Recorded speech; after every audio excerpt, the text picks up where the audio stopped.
You're not locked down over in the States then? Different places are. Barry's locked down, I think, Yeah, aren't you? we're locked down, but they're not quite as strict as you guys. Right, We can, okay. I mean, there's no one, you can't, there's no 1 hour rule. I go for a bike ride every day or a Yeah. walk every day, but Right. I could go 2-3 times a day. No one's going to say anything. Right, okay. You know, my complex has Okay. I'm in Nebraska right now, and we're not locked down at all.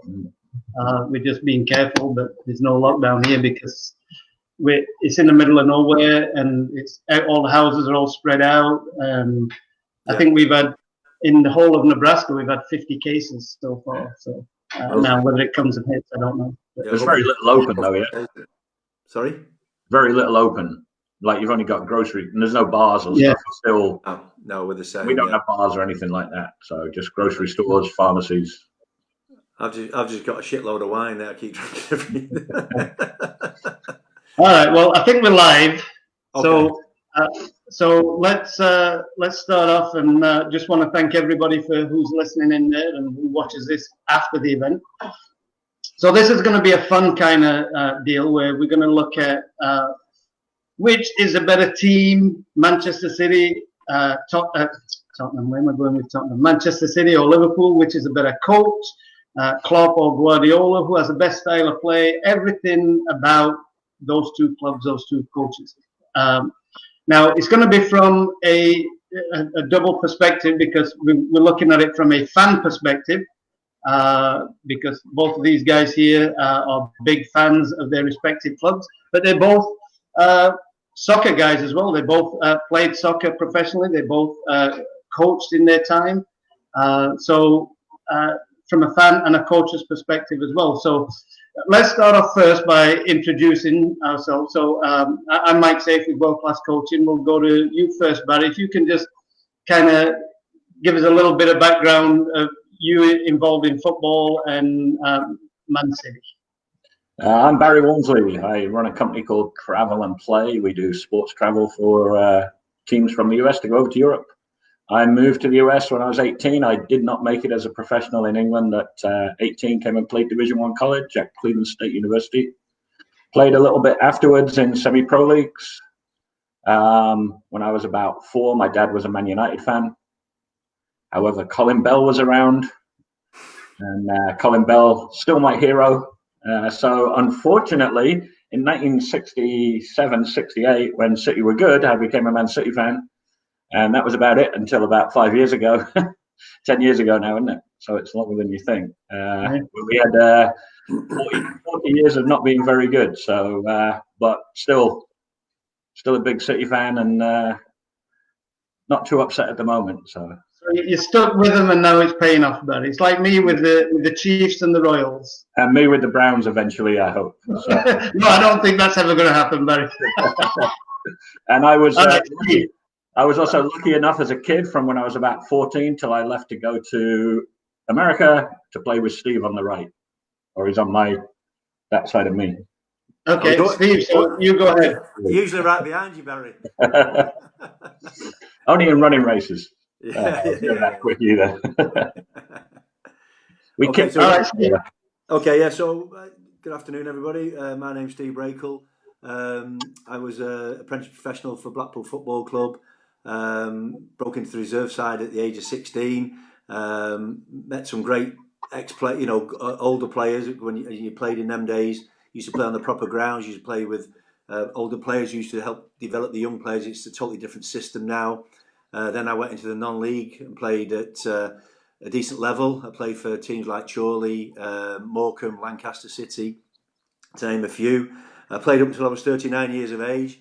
But in the meantime, when I was about 36, I started to do my coaching badges through the PFA, Professional Football Association, and ended up getting my UEFA licence. And I coached in the Blackpool Academy under Wayne Harrison, which some of these guys in the States will most probably know. He's written a lot of books, and he's a well thought of guy in the game. And like I say, I coached there up until when Blackpool were in the Premiership with under Ian Holloway, and did that for over 12, 13 years. Then I had a spell at non-league management, a couple of seasons, won a couple of trophies, but now I'm happily retired from that and just tend to watch my grandkids and my son play. Okay. Well, we're going to talk about Man City, Liverpool. So, Steve, I'm going to give you the first go. So, you tell me why, currently, right now, as we are right now, and I don't just mean like this season, but the last 2 or 3 years, why are Liverpool a better team than Man City? Well, a better team than Man City, difficult one, because I think if I'm honest, I would have some of their players and vice versa. Even still, I think City took the Premiership up to a different level last year when Liverpool, in any other season, would have won it by by a handsome margin. But obviously, Liverpool have kicked on again this year when City have dipped down. So to say that Liverpool, would I say they're a far better team than City? They are this season because the league doesn't lie. But in previous seasons they were neck and neck. But I think a lot of it's to do with is that when like City lost company, they never replaced him, and I think that was an underestimation of how good he was for them. So then you've started Guardiola with he's a fantastic coach. But then you start putting Fernandinho into the centre half position, putting square pegs in round holes. Not that he's saying he can't do a job there, but I think it's highlighted then they've not, the sort of the jigsaw was broken, where Liverpool has just gone from strength to strength over the last 2, 3, 4 seasons, and just hopefully we don't get nicked by this coronavirus costing us the championship, because that be our worst defeat of the season, if I'm honest, would be the coronavirus. Well, if it turns out that they don't finish the season, have they made a decision yet as to whether what's going to happen, if they're going to give them the championship or not? Well, I think that'll be tainted again, obviously, because as Barry knows, and the rivalry with the fans, they will say, "Well, you never really won it. You never did this. You never did that." I would like to think they're going to finish this season, whatever time that might be.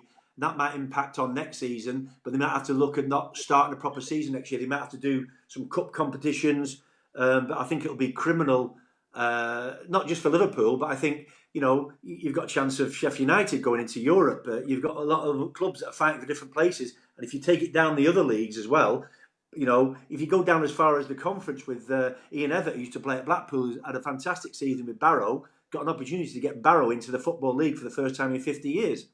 And if they all say it's over and the results don't stand and we just wipe the season off, there's going to be I think there'll be a lot of court cases, there'll be a lot of litigation going on, because I think somehow they're going to have to finish it, Mike.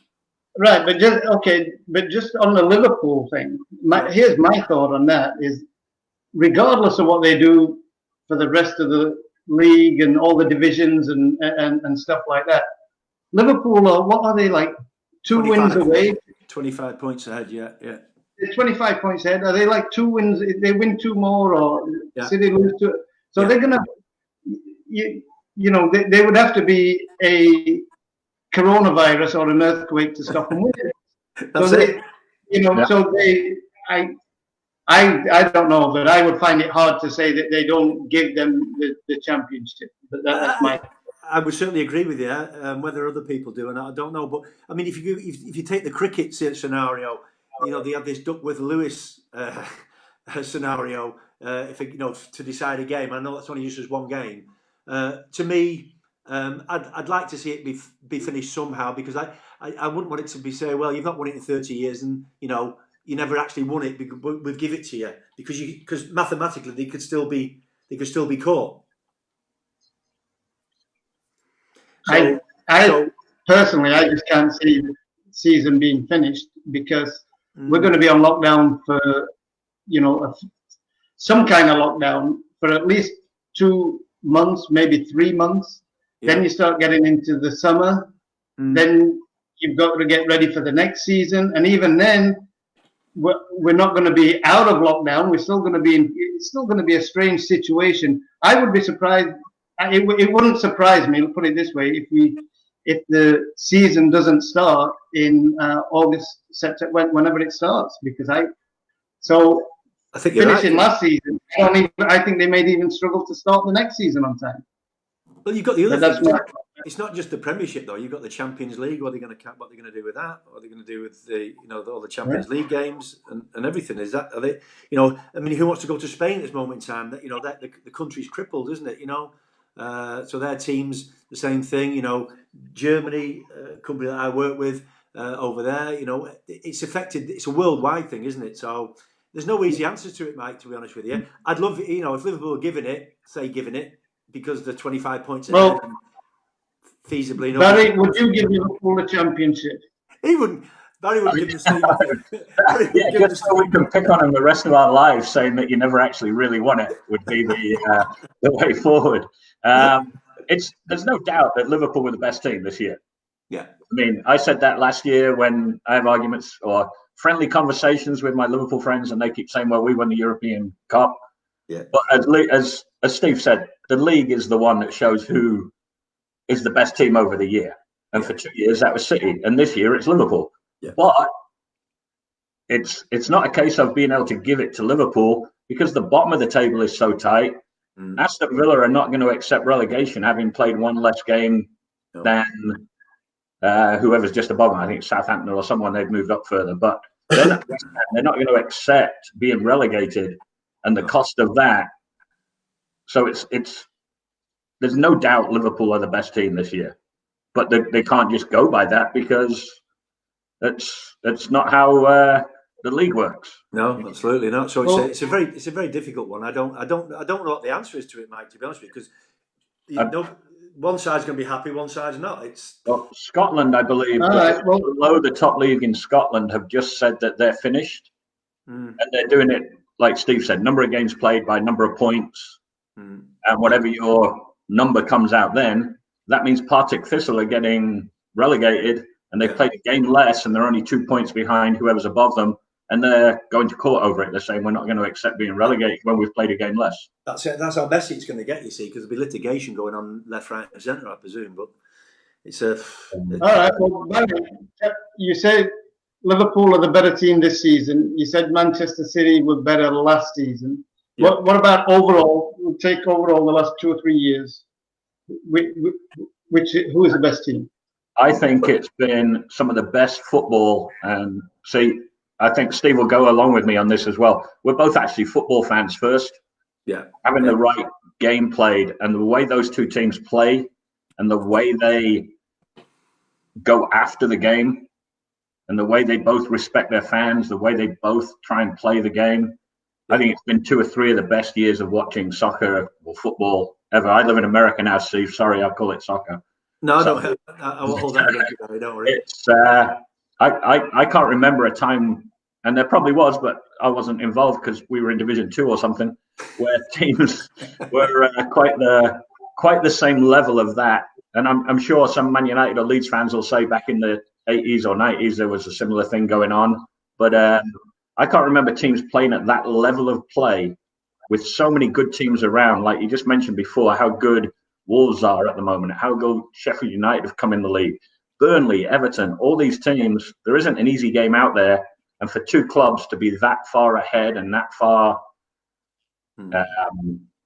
so focused for 3 years to keep that going. And I agree, City have lost it a little bit this year, but I think that's our back 4. So yeah, I think when you say, it's like, I totally agree. I think Liverpool and City over the last 3 or 4 years have raised the bar. And to be fair, some of them have, people have catching up. They're playing catch up all the time. But it's, to me, the proof of a great team is the ones that stay at the top for a long time. Like United in the 90s, didn't they? To be fair to Ferguson, they found it since he went. It's like a stack of cards. They can't get that footing again. It's hard to rebuild it again, and you've got to take your hat off. Going back to as a Liverpool fan and Barry as a City fan, to at the time, not say I was a lover of Ferguson, but you've got to really tip your hat to the guy, how he reinvented that team 3 or 4 times to keep it over a 25-year period. And I think that's where when you judge it now, I don't know if that'll ever happen again because managers don't seem to stay around for that longevity. Wenger was the last one, and Arsenal had to be. People used to say, "Be careful what you wish for." They got rid of Wenger out. Maybe all right, it got maybe a bit stale or whatever, but it's not easy to give you the glory that they've had in the past. Klopp for me, when you asked the question, I think, Mike, before, is, who's the best coach and whatever. If I'm honest, from what I know, I don't know them personally, but I would say Guardiola is the best coach in the world. When I say for Klopp, maybe Klopp is the best manager in the world, because they have different teams around them. Because most of these managers now don't really get out on the pitch and coach. They have forward coaches, midfield coaches, and whatever. They sit on the periphery of it all, but you often see that they're not doing the coaching. So, as a Liverpool fan, let me get this right, Steve. As a Liverpool fan, you're saying you think Guardiola may be a better coach than Klopp?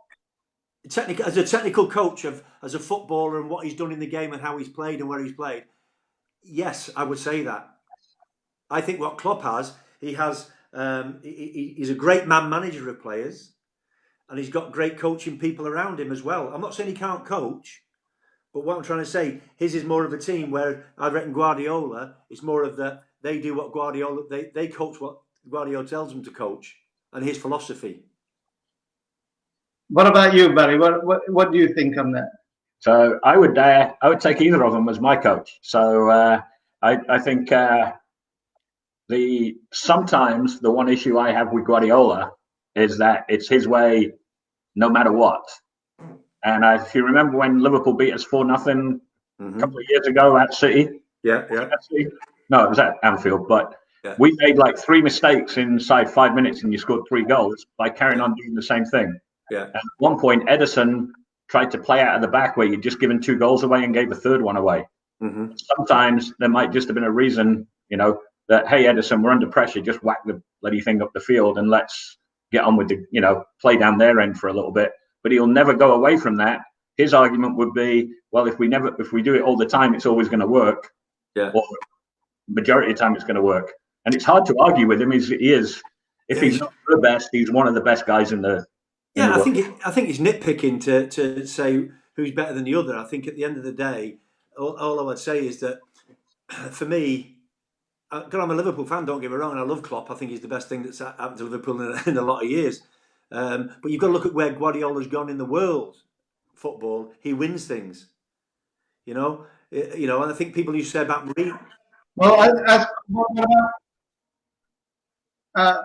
Klopp has as well, but not to the level that Guardiola has. And that's what I'm trying to say at this moment in time is, to be fair, obviously Guardiola, he would love, I'm sure, to win the Champions League for City, because that's the one that's missing out of his CV for the City job.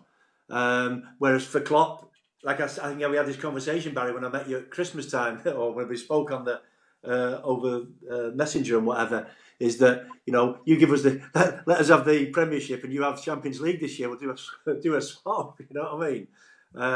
But like Barry says, Mike, we're football fans in football in general, and even though I'm a staunch Liverpool fan, I'd always give credit where credit's due, and I don't want just Liverpool and City to be running away with it every year. That's why the Premiership is so fantastic, because you can go to Burnley on a Tuesday night. It's not a gimme that Liverpool or City or whoever's going to go and win there, because these teams on any given day can be beaten by anybody, and that's why the Premiership is the best league in the world.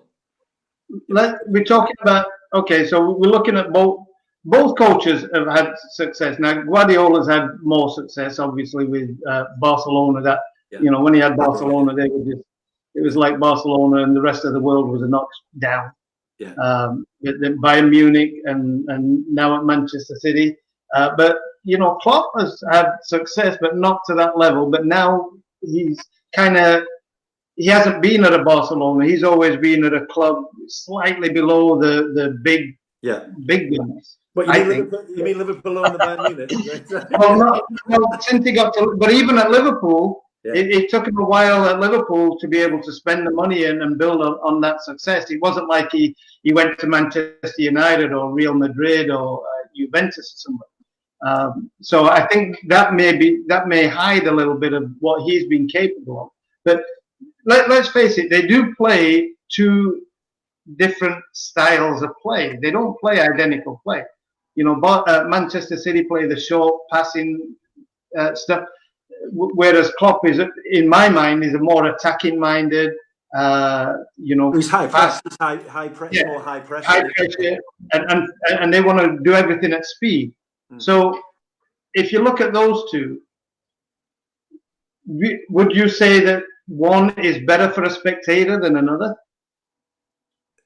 Well, if I jump in on that one, for me, sometimes teams, City, like you average City average about 900,000 passes a game, doesn't it? Something stupid like that, I think it is. Sometimes it frustrates me in all football as well, is that sometimes, there's too many sideways passes. It's like keep the ball moving. I understand why they do that, but sometimes I prefer it to be a little bit more direct. Sometimes it puts you to sleep, Mike. I can watch some of the games. I turn it off because I get bored. I like high intensity. In my football, I like high intensity. Do you do that with Liverpool? Sorry? Do you do that with Liverpool? Does that ever happen with Liverpool? Yeah, sometimes they can. They can fall into that trap. But when they start off, if Liverpool go for the jugular, they go for it. If it doesn't happen, then something they can fall into that trap again, doing sideways passes, this, that, and the other. Back to Van Dijk, over to whoever it might be, Robertson. It goes back across, instead of looking to get inside, playing between the lines, as they say. You've got the pace of Mane and Salah and people like that. And when they start, if you made 500 passes in one half and you've not scored a goal, to me that's just boring football. What about you, Barry? What do you think? I personally agree. When Man City play an attack and pass those short passes and do it in an attacking way, I don't think there's anything better on the field. I mean, it's absolutely, some of the goals they score are absolutely beautiful to watch over and over. But there are times when I sit there and scream at the TV because we could have a breakaway and someone slows the game down and we go back and we knock the ball around 50 times and we've allowed the team to get back. And I think that's why this year we've struggled more, especially against the lower teams, that defend more, that pack in, like when we lost at Norwich, and we're susceptible to the break, especially against, I think that's why we struggle against Liverpool so much. We're pressed up, we push up with all our players, our fullbacks are up, and then when you've got 3 or 4 guys coming at you quick, our back four sometimes isn't good enough, or really it's the middle 3 that aren't good enough. And before we came on, Steve said about putting Fernandinho in the back 4. I think he can do the job back there. What it does, though, is it loses us that key position in the middle of midfield. And I think that's such an underrated position, I think.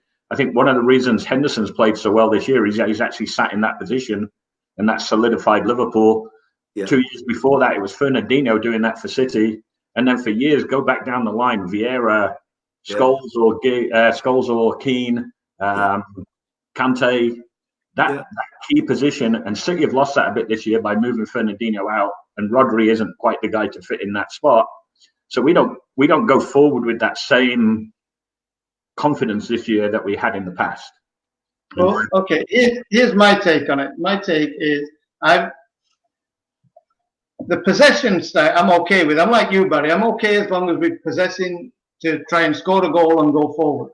But it absolutely drives me nuts when they just pass the ball. And here's the example that drives me nuts. The centre defender might pass the ball to the right fullback. The right fullback will pass it right back to him. And then the centre defender will pass it back to the right fullback again. It's like, what the heck are you doing? It just drives me nuts. But when you look at the statisticians, then they say, well, his pass completion's 95%, but he's only passed it for that. I could do that. I could do that now.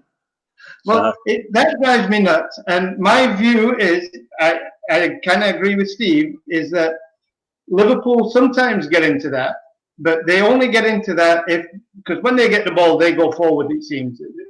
Now, if they get stopped and it doesn't work out, then they'll regroup and start passing the ball around a little bit.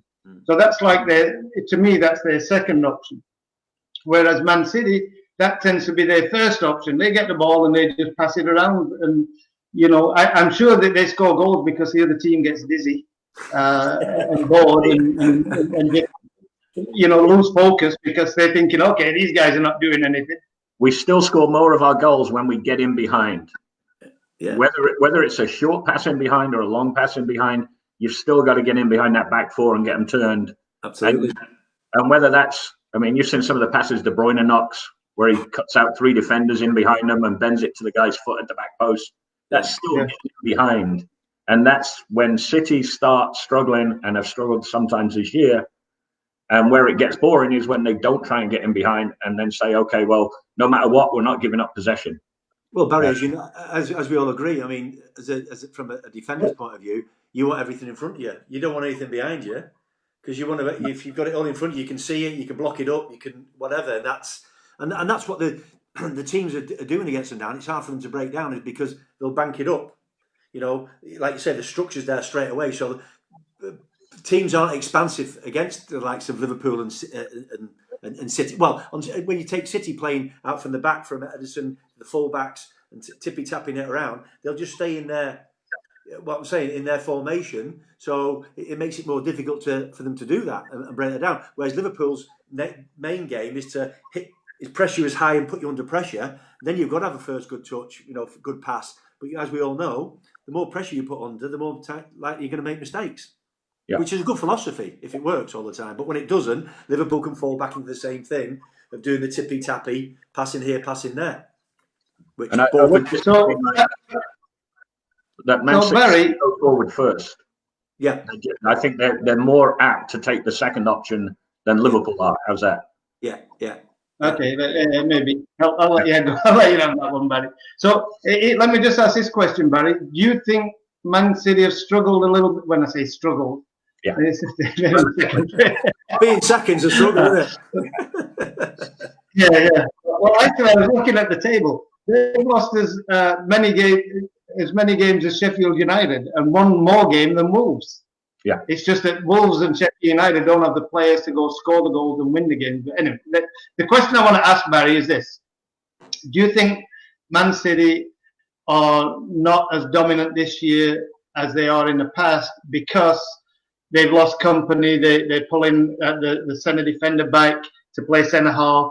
It's a player issue, or do you think part of it is they're getting figured out a little bit by the weaker teams who are figuring out how to frustrate them? Probably a combination, to be perfectly honest. I think a big part of it is Fernandinho not coming from that deeper position.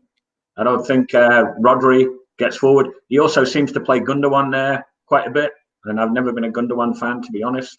But that's just, I mean, that's a personal thing. That's not a, nothing against who's picking the team or anything. I think. Do you think Silva's?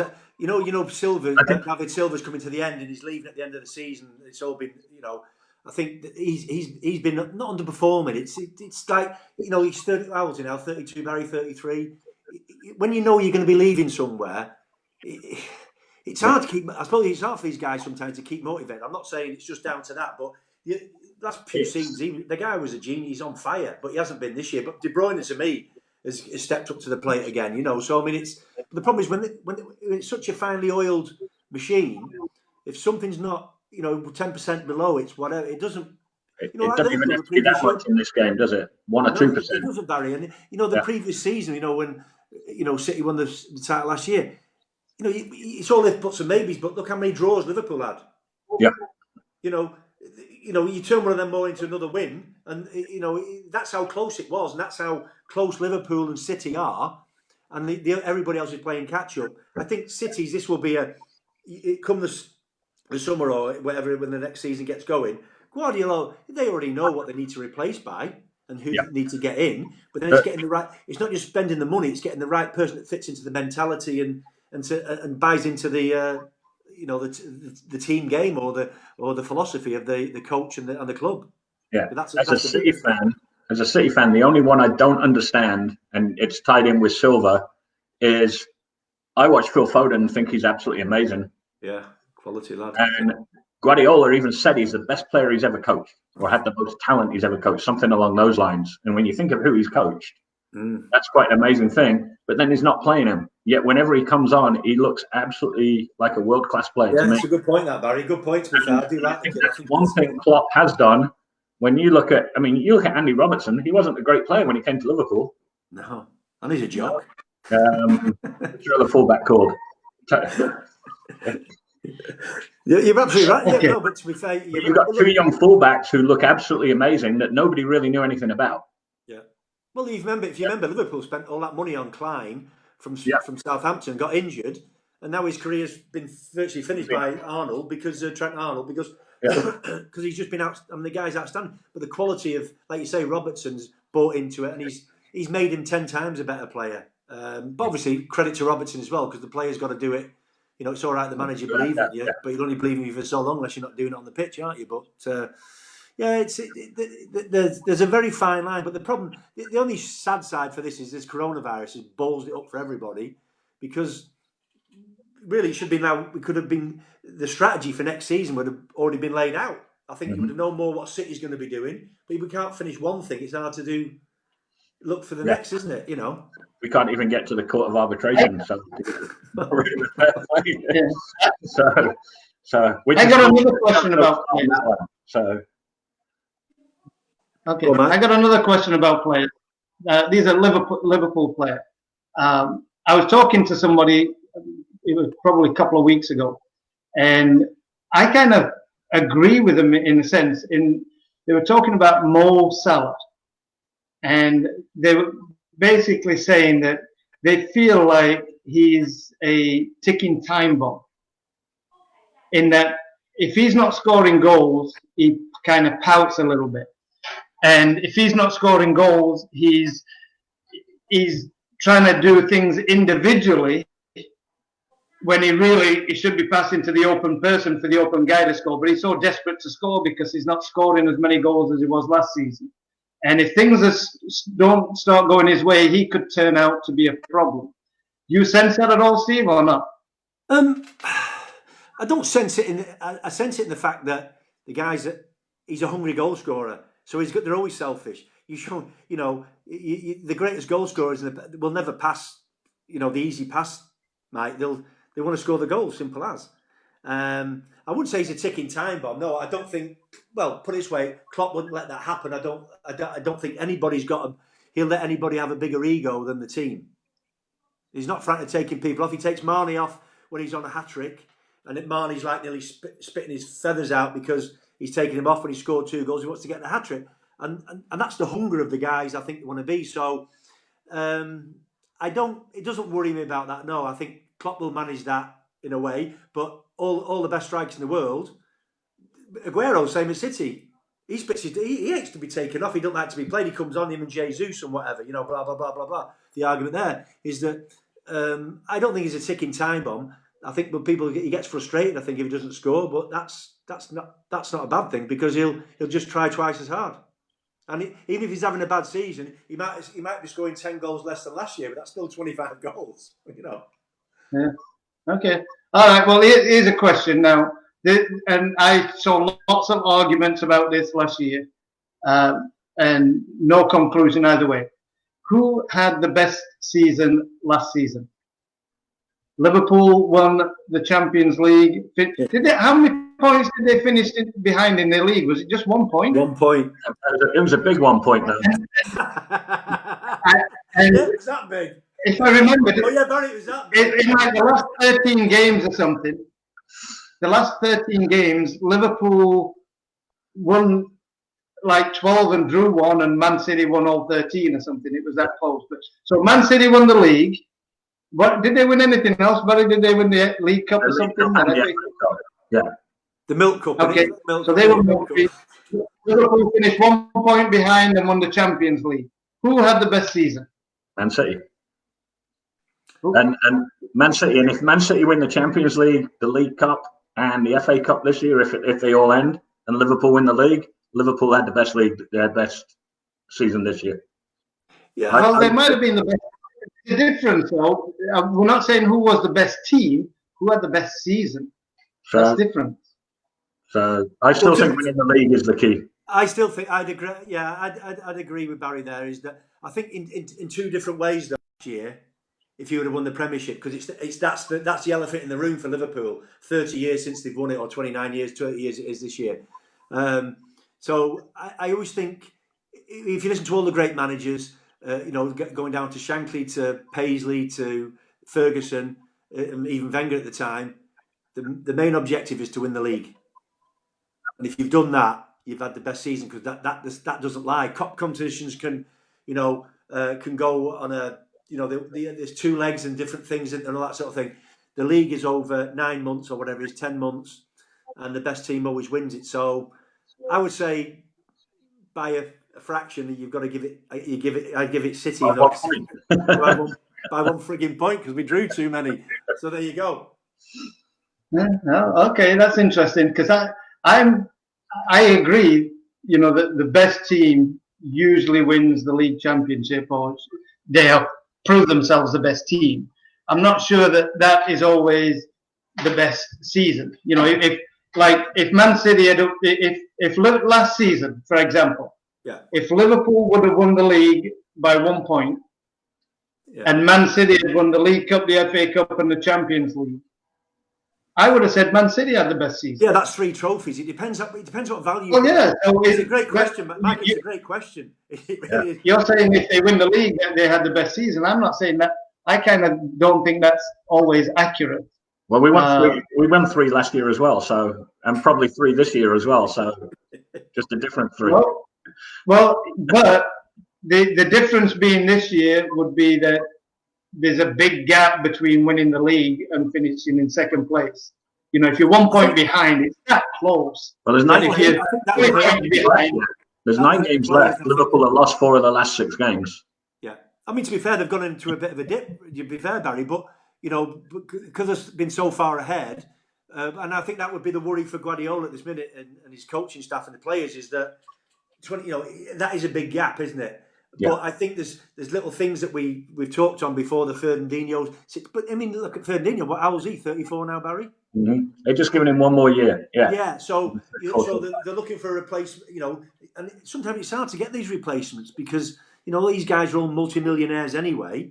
Yeah. And they'll only come because of what the agent can get out of it. That's one thing. That's a separate story that winds me up. But and the other thing is that whether they feel that City, Liverpool, whoever's going to be the next team to get, because that's what these guys want. It's not really the money nowadays. It's when they pack up, it's how many trophies have they got in the cabinet, how many league medals have they got.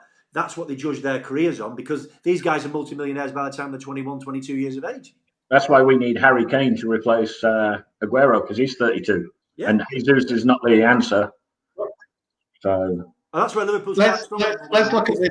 We got a younger squad. Mm-hmm. Well, that's the point. And let's talk about players now. So, Barry, let's start with Man City. So, what positions do they need new players, and what new players would you like to see? Tell them. You mentioned Harry Kane for Aguero. Who else? Kane would be one. If we're going to have, I think we got 1 more year of Aguero. I think midfield we're pretty strong. Assuming you keep everybody and we've still got them 2 or 3 years, De Bruyne, Foden coming through, Bernardo Silva, all pretty young guys. Rodri's a young guy for that holding position. Centre half, I'm not so sure we have a clue at the moment. Yet they're all top centre halves when you look at it. They're all playing for their country. Otamendi is playing for his country. John Stones is right there or thereabouts, whether he should be playing or not playing.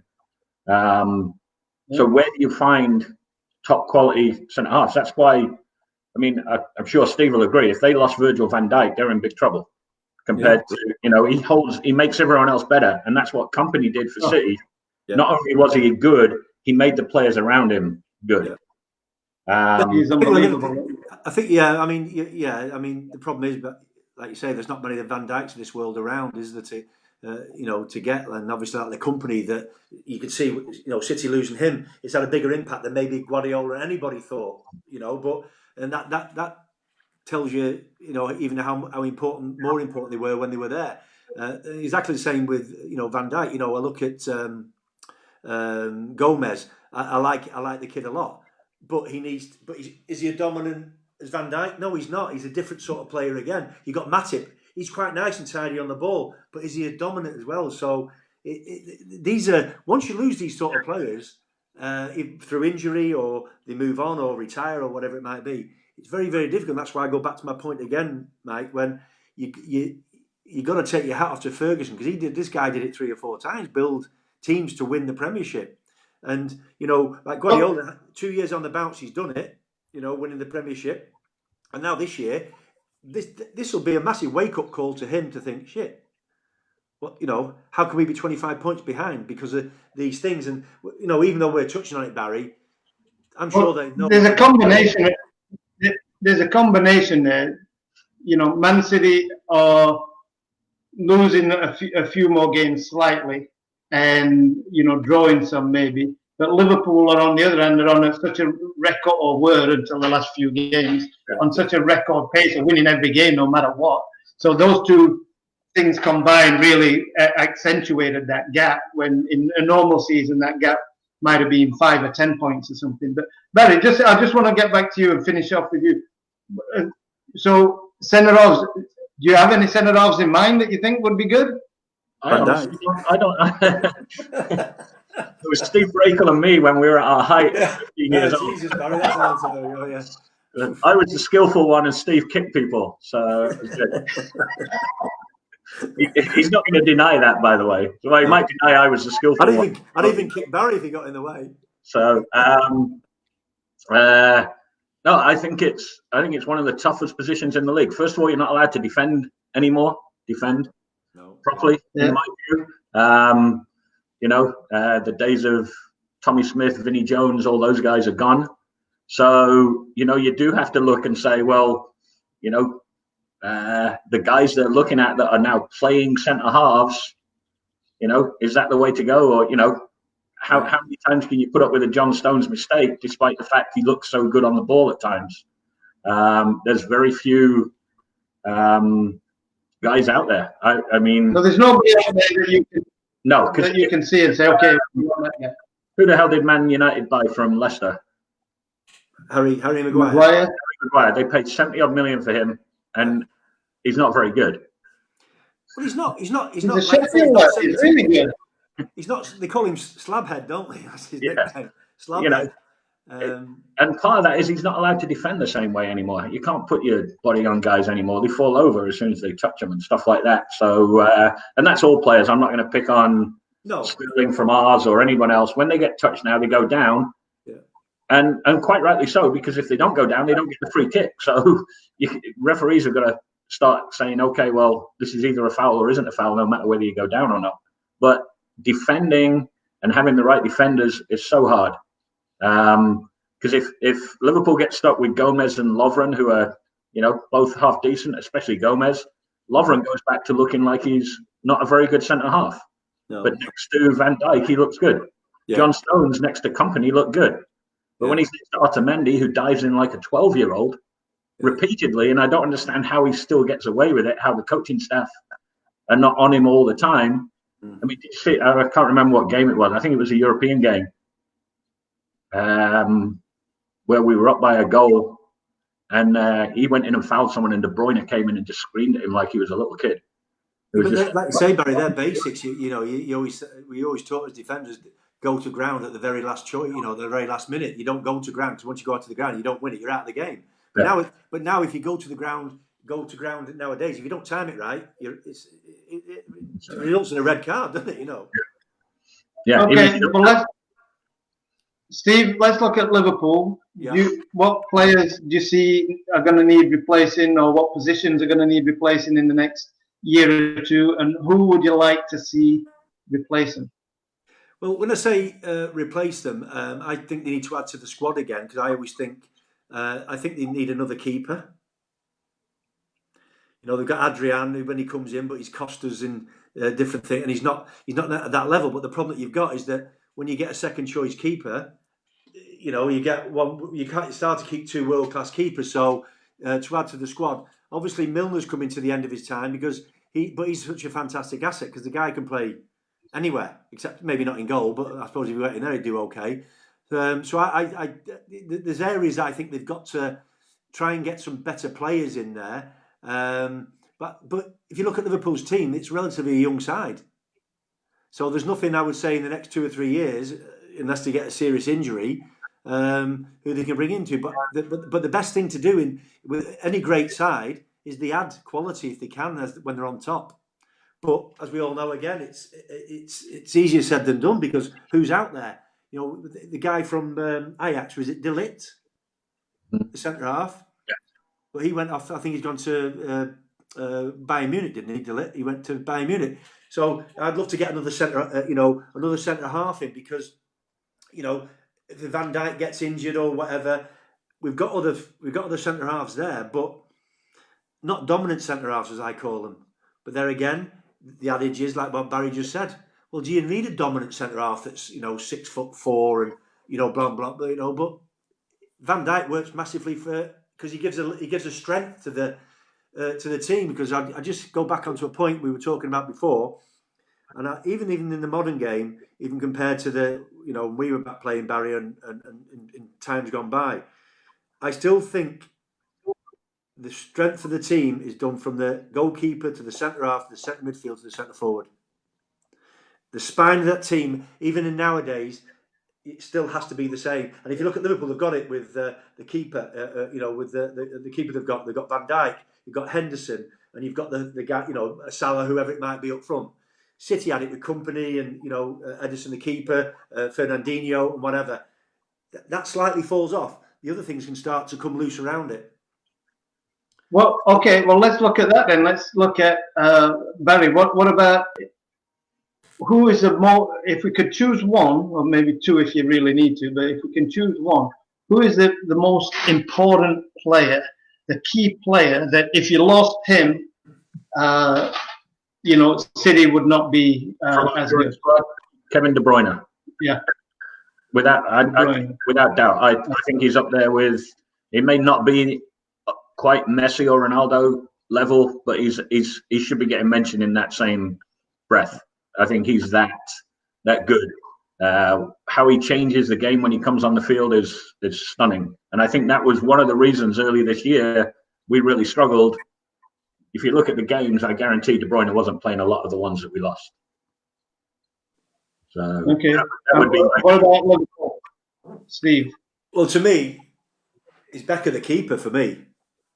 I think he's a massive difference. I think he gives a calming influence to everybody around him. I think we've seen it when he hasn't been in some of the games. Not that it's not been that many, but how we flap and become panicky at the back. Even Van Dijk sometimes gets caught out.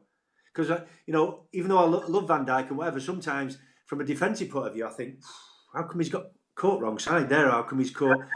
And I think when Becker's in goal, Alisson Becker, whatever you call him, he keeps everybody on his toes. So for me, and he sees everything, Mike, Barry, if you don't agree, I always think the keeper's got the best position on the pitch because they see everything. But they're only the best player on the pitch if they make sure that everything's working in front of them. Yeah, I think we've got the two best goalies in the league as well. Oh, without doubt. By far. So I think Brazil 1 and 2s, aren't they? Brazil 1 and 2s or joint ones or whatever you want to call them. Yeah. So it's actually fun to watch Edison play. Sorry. It's actually fun to watch Edison play. If you actually go to a game, because you don't see him most of the time on the TV, but when you actually go to a game and watch Edison's positioning and where he is and what he's doing, and how he'll be when the ball goes out wide, he's 15 yards wide of his goal behind, and he's in positions, and then sometimes he strikes a ball and it's like, oh my God, he's striking it as well as any player on the field. He's got a great ping on him, yeah. He's got a great ping on him, yeah. And you can understand why Guardiola. Everybody thought when he got rid of Hart, that was like a bit savage, but Hart wasn't good with the ball. He's his feet like Edison is, and that's how he likes to play with a keeper. Yeah, but we went to Bravo for a year, and he wasn't good with his hands, so that was more. Touche. Yeah. I think he did it a year too early, but I understand why, and you can see it down the road. Yeah. But Bravo wasn't the right choice, and he's still not the right choice when he's in there. It's still a bit dodgy. Yeah. Now, if we go back and look at history, Liverpool have had lots of good goalkeepers. Yeah. Grobbelaar, Clements, they have played there for, they covered like decades when you look at those. Now, Man City had Corrigan, who was good. Yeah. Was he like third string for England at the time? But even then, he was good. He was. He could have been Shilton and Banks. Yeah, but then you had Clements as well, didn't you? Because Shilton and Clements got, they Yeah. couldn't. They alternated the England caps, didn't they? Clements and Shilton together, But You've been asked, Mike, who's the best keeper? Who's been the best keeper? Well, you guys both like your own keeper, and they're both as good as each other, from what you're saying. So, you're better judging that than me. I just think that for some reason we don't have. In the old days we used to have a lot of keepers that were good, and occasional ones that would make bloopers. Now it seems we have just one or two, a handful of good goalkeepers. The rest of them make bloopers. They're good athletes, and they're good. Like, remember David James? He could be brilliant, but he'd make a big blooper every. That's why he got the name Calamity James, didn't he? Yeah. He did. Okay, well, let's just let's end this. Let's end this. We've come to the conclusion that Liverpool and Man City are basically a step ahead of everybody else.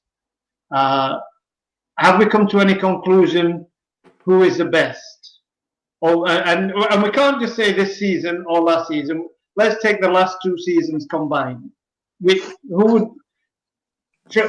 From a supporter point of view, you'd pick your own team.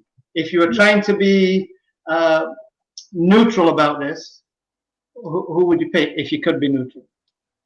Well, I'll go first. It's quite simple. I'd go City because they won the championship twice.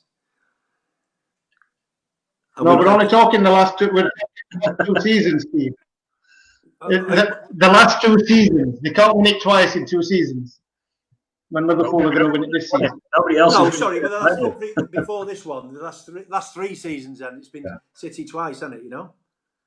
Yeah. So last 3 seasons, then you would say you would put City ahead. I agree with that. What about the last 2 seasons? Well, it's got to be us, isn't it? Because we're going to win it this year. So, the Champions League.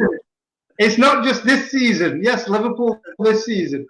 If you're going to pick, you've got to put the last 2 seasons, combine them, and choose. Who would you say? Champions League. If you talk last year's Champions League, losing the league by 1 measly point, and is winning it this year.